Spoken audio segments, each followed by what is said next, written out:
हम यूब पार्क में ट्रेन में बैठे हुए हैं, तो अभी हम जाने वाले हैं।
अभी हम आए हैं ट्रेन का सफ़र करके। अभी हम यूब पार्क के अंदर हैं, मेरे साथ फाक भी है और रजाज भी हैं।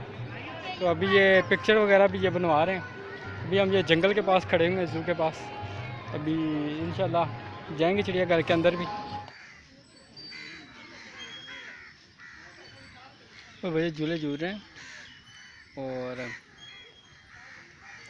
थोड़ी थोड़ी गर्मी भी फील हो रही है, लेकिन फिर भी एंजॉय किया जा रहा है। फाक अपनी मेहनत आपके तय झूला चला रहे हैं, ये देखें।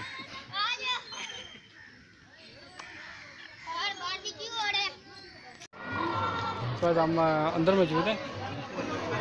इधर देखो ना, मेरी तरफ देखो, इधर देखो, यहाँ खड़े। ऊपर नहीं चढ़ना बेटा, ऊपर नहीं चढ़ना। खड़े रहो।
उस साइड के